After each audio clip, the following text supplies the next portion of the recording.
Hello, I'm Matthew Gustafson, and this is a level design showcase of a project I made in Unreal Engine 5. I'll be walking through and describing some of the decisions that I made as a designer in order to showcase some of my level design philosophies. And if you'd like to play this project yourself, I do kind of believe in show, don't tell, so you can go ahead and give it a playthrough through the link that I'll leave in the description below. You can download the project and play it yourself. It's a relatively simple game. This is the starting composition, and it's clearly a first-person shooter. It uses some of Unreal Engine's default blueprints for first-person movement. I wanted to keep the level to a very simple design, so that way it's easier to just go through and kind of play through without any complicated mechanics. So the player can move and aim and jump and fire their gun, and the gun shoots little Unreal Engine balls that comes sort of default with the engine.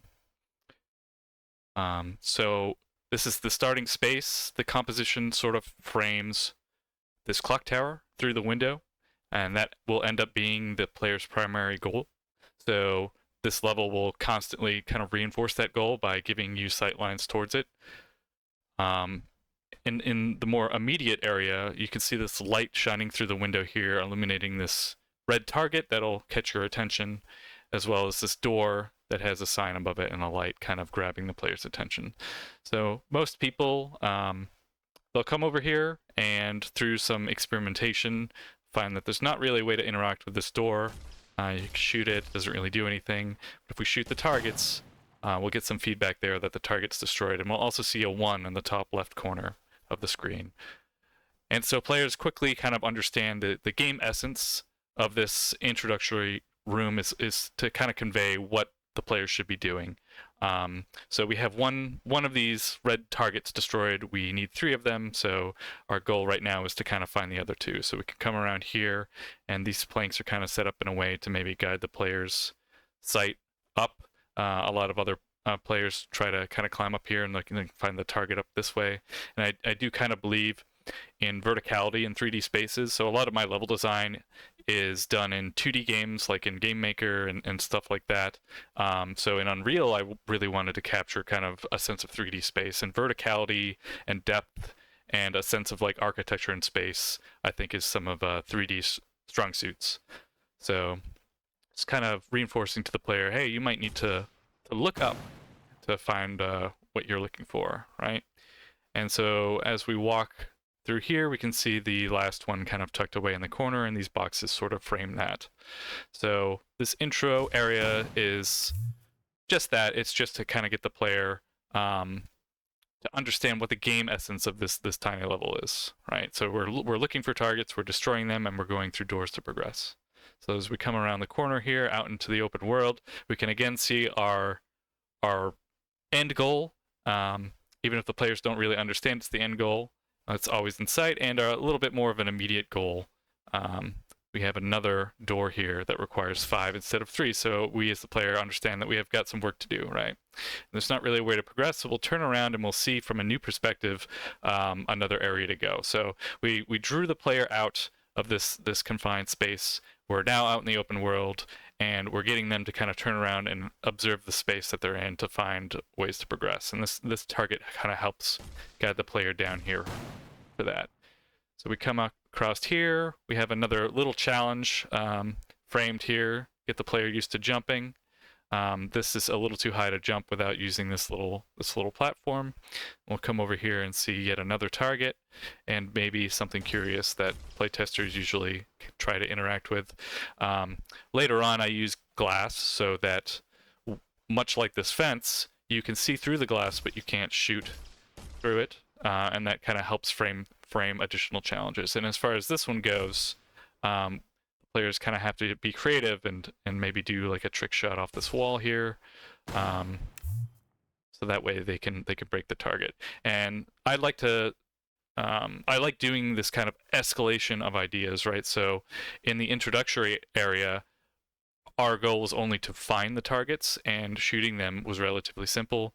Whereas this we both had to find this target and also figure out a way for the ball to get there. So we're kind of developing an escalation of an idea. And as we come to jump out of here, we can see yet another target kind of framed in this way to grab your attention.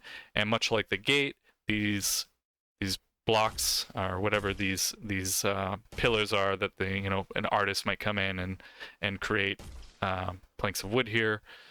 They kind of block our ability to get that target. So we can kind of experiment here and shoot balls in here. That's not quite working, so us as the player will kind of look around and maybe see this opening. So we can see our goal here if we strafe, but we're kind of forced to blind fire to get that target. And now that we have 6 out of 5, we can go ahead and come back here and see that the doors are open. When the doors open, there's also a sound effect that plays, so if you're not nearby, you get a little bit of feedback. So we'll go in, and there's quite a bit to look at here. So again, we've got our goal. We've got some off-grid geometry that kind of pulls our attention over here. There's also a target. So maybe I could jump over here and go this direction, but I'll go ahead and walk this way. We can see, okay, 20 is a lot more than 5, so us as the player, we've got some work to do, right? So maybe we'll come back to that later, and we can walk up here into this building and be greeted with yet another composition. So I like to use doorways as framing to pull players through into a new space. So there has to be something interesting in the doorway to do that. So we see kind of this red target, which again is a pretty common thing to help guide the players in this environment, because we've been trained as the player to search for these red targets. And there's also these interesting formations here. Kind of almost looks like a pinball machine or something. And we've got light leading down and an upstairs area to explore. So I'm kind of tempted to come in here and look around. So this is yet another escalation of ideas, and it's usually when playtesters are like, oh, there's a little bit more to this small game idea than just finding targets, right? Because clearly this is almost like a game in of itself where I've got to get the ball down there. So it's kind of like a puzzle. So maybe I'll bounce it off the ceiling here, and it'll bounce around kind of like a pinball machine. And the balls do time out eventually. There we go. That's much better. And we can come over here and take a look at these challenges. Okay, so we've got one target and one up there. So we can bounce balls off of these. 45-degree angles, kind of do a double bounce there and get the target there. So we're kind of exploring the idea of these balls physically bouncing around our environment. Got another point of interest here, this big glass window. So I'll go ahead and come down here. And these little signposts, you can almost imagine like a museum. This is kind of there to indicate, like, if this was a real place, hey, maybe you'd interact with this feature here, right? There'd be some kind of instructions on this sign. And this challenge here is kind of emulating like a skee ball kind of machine. So we got to get our ball to ramp off of that. And so there's oftentimes 2 targets in a challenge. Not always, but often. And the second target is kind of asking you to interact in a different way from the way you get the first target. So maybe you can bounce the balls here and kind of ping pong it up there. That's what some players try and do. The actual solution to this is to come down here and to use friction against the ground to slow your ball down. And it'll just kind of roll up and onto the target. Now, that's the intended solution. I, as a designer, don't mind if players find alternate solutions to problems, because it's just that, right? These are problems, they're not necessarily puzzles. So as long as the intended solution is the quote-unquote easiest way to solve the puzzle, if a player comes up with a creative way to get to the goal that's not intended, that's okay. I don't try and restrict that too often. So this is another point of interest here. We have this curious looking colorful thing on the ground. I can try and shoot it. It doesn't really do anything. It does look like a button, so we can go ahead and stand on it, and we see that this little panel here is opening up. So now, me as the designer, I have an additional way to orient the player and force them to stand in one location. So I can create challenges based on that information that I now have. The player has to be in this one location. So it's just, again, another escalation of ideas.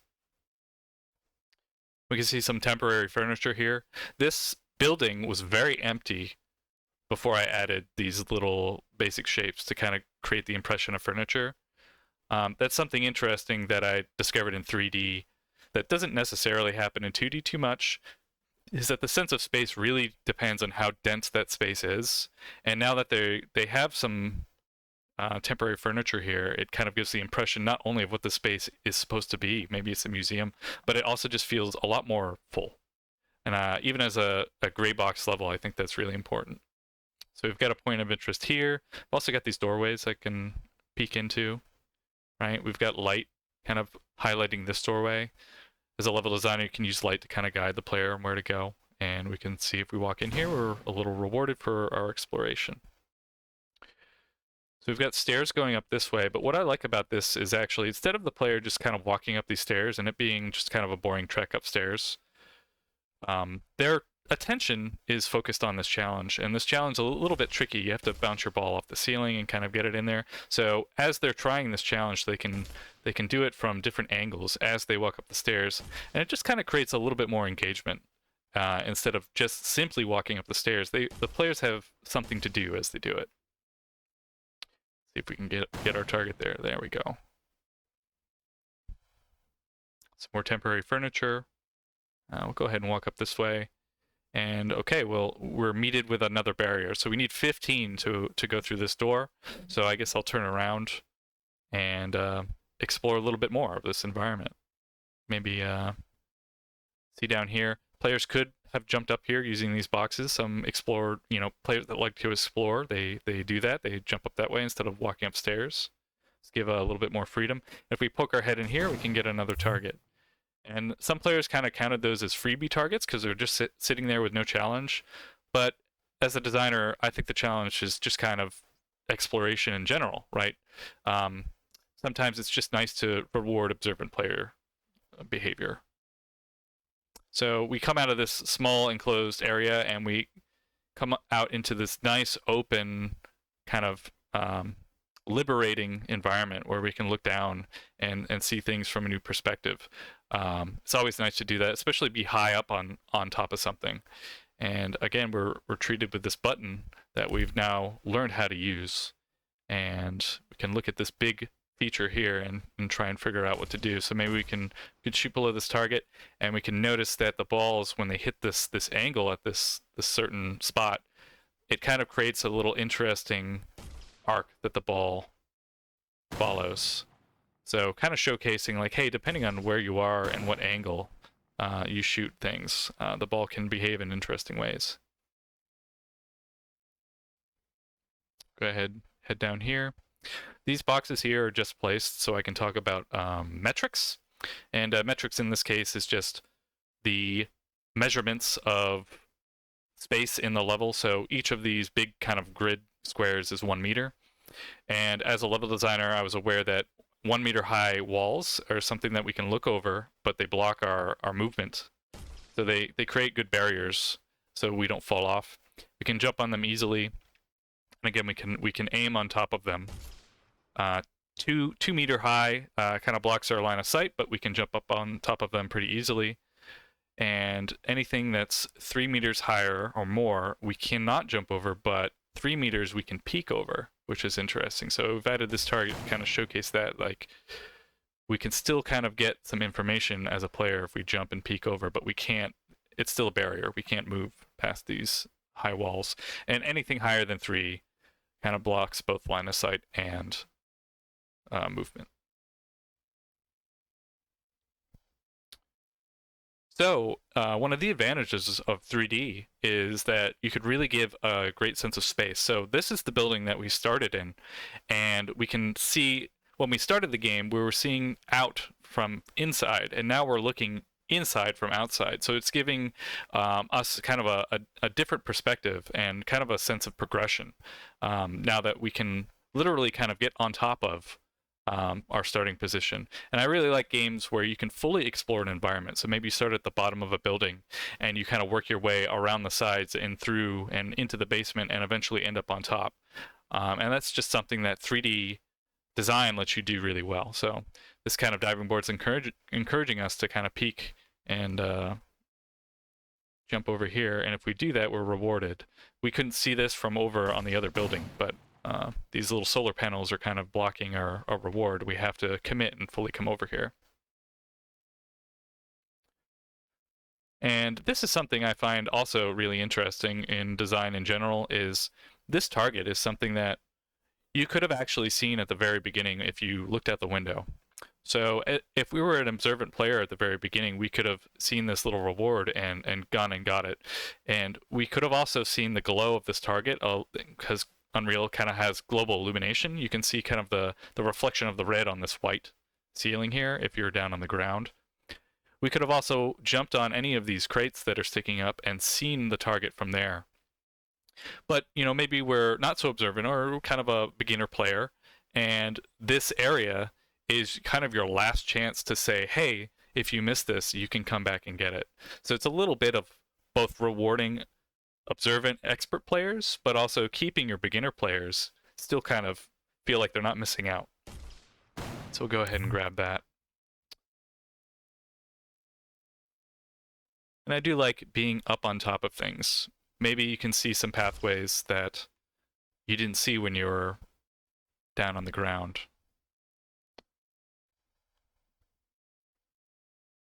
So we'll go ahead and jump back over here. And right now, me as the player, I can decide to go pretty much anywhere, right? So there's a path that we missed at the bottom. Maybe we can go check that out. It looks like we need 25 to get into this big building over here, but we did extend the bridge. So that's an option. I think what I'm going to do is I'm going to jump on this ceiling and see if anything of interest is over here. And sure enough, there's a little reward. That reward is just to allow players to kind of lead them down here as another way to jump down to the bottom. I could have also just went back in the building and walked all the way downstairs. But, why do that when, we can explore and find things. It's a little warehouse here. I can come back to that. Because what I'd also like to do is come over here and explore this area I could have jumped to near the beginning. So instead of walking into this building, players could have also just jumped over here, and it's kind of a different path throughout the level. Right, we have this little building that has a light in it, maybe catches your attention. This target is catching my attention. I'm gonna see if I can get this. And it looks like it might be on the other side of the glass. So we can bounce it off the wall here. Something about play testing that really, like play testers can give great feedback. So initially the ball did not have these trails, and it really made it hard for players to judge the space that the ball was in, or when and where it was bouncing off of walls. So just adding this little trail really gives a greater sense of feedback. I could see that it bounced off of this glass here, just because the trail kind of gives me that information. So it's just another thing, like playtesters can really give you some great ideas as a designer, kind of filling gaps that you didn't realize were being missed. This target down here is a little bit trickier because it's lower. So I can kind of jump and maybe get a better angle on it or bounce it off the ceiling. But I think I'm going to explore a little bit. See, there's a little window up here. Walk up here and get a different perspective on this problem. And now it's a little bit easier to get. There we go. Now, interestingly enough, from this vantage point, the target that was higher up is actually harder to get. One, because you have to kind of shoot at it from this angle. I can't get a nice straight angle onto that target. But if I come down here, that target was actually quite easy to get, and the one lower was a lot harder. So there's a little bit of kind of layered challenge to this, depending on where and how you tackled it. There's a target down here. I'll go ahead and grab this. Again, just rewarding observant behavior.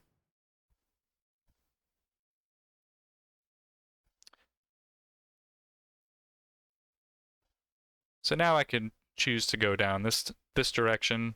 I think I'll go ahead and turn into this warehouse. This could have been the first introduction to these buttons, since we could have jumped down and walked down through this basement area right away. So I placed this button in a kind of strange location. It doesn't really look like something you can stand on, so players usually try and shoot it, and they realize it's not really giving any kind of feedback. So they might walk by it and up this ramp, which leads into the building, right next to the introduction to this button. And in that introduction, it's really easy to figure out that these things get activated when you stand on them. So even though we didn't really onboard players for this, it's okay that they might not be able to figure out this puzzle, and the introduction to this puzzle is just right around the corner. It's actually a little bit cheeky, as we just kind of have to rub up against this button to press it. And we can go ahead and look at this puzzle and see that both of these are moved. So go ahead and step off of the button in order to open up the panel and get that target. So we see a target over here. There's also this kind of panel indicating where to shoot. These panels are actually added again because of playtesters. They didn't really realize where they should be aiming to bounce balls off of, because there's a lot of options, right? Do I shoot off of this? Do I shoot over here? So these panels were added just as a little bit of a highlight as to where to shoot. So if we stand on this button again, we can see a target is revealed. We can't quite get it. So we'll go ahead and shoot this, and we'll get a nice satisfying double bounce off of these walls. Okay, so I have 27 out of 25. So I think I'll head in this direction and maybe climb this mysterious tower that we've kept seeing throughout the level. Before I do that, though, I'd like to just run over here and talk about this puzzle, because this is actually one of the hardest puzzles in this small level that I had to design, and it went through several iterations. Again, thanks so much to playtesters. So this puzzle is out in the middle of nowhere.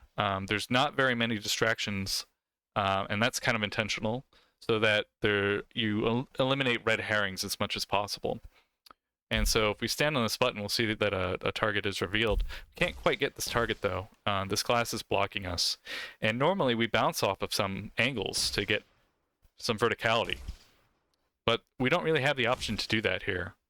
So this is quite tricky, and it leads players to kind of, it stumps them a bit. And the solution is that, and players might find this accidentally, but balls can actually collide off of each other. And so that's kind of the intended solution for this puzzle, is kind of shoot rapidly in a way to have the balls collide midair. Now, the physics of this is a bit tricky. So if I were to decide to put this in a final game, this might not make the cut, because you have to kind of think about game feel, and do you really want to have to ask the players to kind of make micro adjustments for that kind of aiming, right? Maybe you do, maybe you don't. Maybe that could be a bonus puzzle, right? Because we don't actually have to get all of the targets. If I press start here, we can see that I'm 28 out of 33, and this door required 25. And this is the end of the level here. This is our final goal. So if I walk into here, I look up and I walk up these stairs. You can imagine maybe in a AAA game, some dialogue or some story elements could be happening here, or we can building some anticipation for maybe the next level. So we walk up these stairs, and we'll see our final target of the level, and also have a final view of what we have accomplished. So I'll go ahead and break this target and end the level, and that kind of concludes my level design walkthrough. If you enjoyed this, again, if you'd like to play this project yourself, I'll put a link in the description. And I hope this was interesting and informative. Hope somebody can take some philosophies, maybe 3D level design in general, out of it. But thank you so much for listening.